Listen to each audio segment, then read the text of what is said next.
Law Weekly today, we talk about the anti-graft war of the federal government and the regulation of the legal profession. We have an interesting chat with the foremost prosecutor, Charles Adeogun Phillips, and his partner, Jonathan Akisoya. They are both cross-border solicitors admitted to practice law in the Nigerian bar and the Bar of England and Wales. With extensive experience spanning both domestic and international, the two men share with us their thoughts on some of the shortcomings of the legal process in Nigeria and, of course, the preferred solutions for dealing with same. In this interview, I began by asking them to assess the anti-graft efforts of the federal government. Generally, it's a step in the right direction. The only reservation I have is that I'm not so sure that they were aware of the enormity of the problem, or how widespread or deep-rooted the issue of corruption is, whether it's driven by need or it's driven by greed. But generally speaking, it is well placed. There are other issues that can very easily undermine the program itself. From the prosecution point of view, one would expect a less degree of interference from the government or the powers that be, and the fact that there's a level playing field for those suspected to have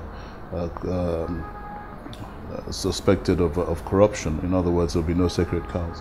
Of course, as you would appreciate, there's a limit to which I can speak on these issues, as I was very deeply involved in some aspect of this very recently, and these cases are still on trial. But from my general perspective, I'm not so sure that they were aware of how deeply rooted the problem was. Some of these reasons that you've alluded to, are these some of the reasons why you left the prosecutorial team of the federal government? I'm not so sure that would be appropriate at this stage for the singular reason that those cases are still on trial. And I was an integral part of both the investigation and, as you rightly pointed out, the prosecutions. I think it would be somewhat premature to actually discuss cases whilst they're ongoing. I may do at a much later stage. We see a lot of delays with our court cases, and a lot of people would like to see more convictions or more acquittals, as the case may be. But with your international experience, what other reforms do you think that we can bring on board to make cases move more speedily? You know, coming from a jurisdiction that I do, once a case is being dealt with, you've assigned counsel. Counsel should be left to conduct the case the way that he feels it should be conducted, without any interference from the Attorney General, from the committee that has been set up in relation to anti-corruption. For me, I just feel that there's far too much interference, and you know, and also the procedures that are used. I really don't understand why it is that if you are proceeding with a case against an individual or individuals, let's have continuity in the trial process. Why do you have to keep having breaks? You lose the flow, the momentum of the case, and surely it has an impact. And I'm not just looking at it from the prosecutorial point of view, but I'm looking at it from the defendant's point of view. It's unfair. Justice delayed is justice denied. When you say breaks, well, you know, you keep staggering. You know, you come for one day, you do an examination in chief, you adjourn and say, well, we'll come back to deal with cross-examination, you know, in 2 weeks, 3 weeks. I mean, for me, I don't understand why it is that we cannot get ourselves properly sorted in this respect. Let judges have the continuity so that the trial moves from one day to another consecutively. The judges will say that they are overburdened and they have a lot of cases, and it's not just that one case that they're handling anyway. If I go into court in London and I make an application that has absolutely no merit, a judge in England will pull me up on it. Absolutely. He will stop me. He will stop me and say, and ask me, how it is that I'm making this sort of application.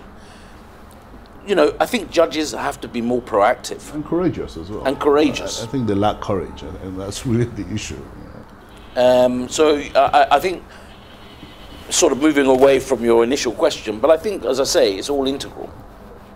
I mean, moving on from the point made by Jonathan, I mean, we're involved in an arbitration in London, and one of the parties is actually required to put in place a bond just in case he loses towards costs.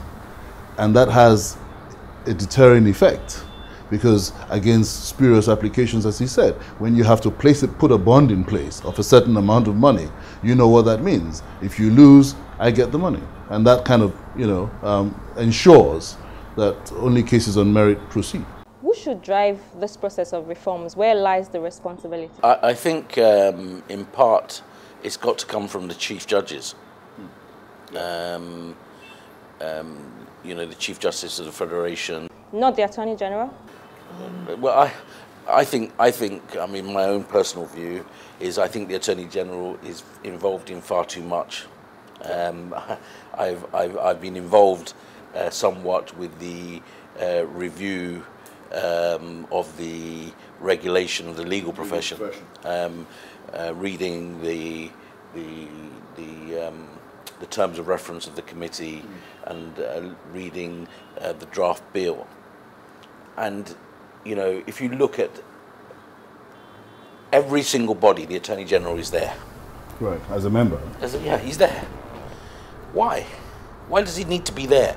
He's got more important things to do. So, in answer to your question, I'm not sure that it's necessary to have him driving it. I think really it's the chief judges need to get together and drive this. There's a total lack of case management as things stand, and that's part of the problem. You go to court, and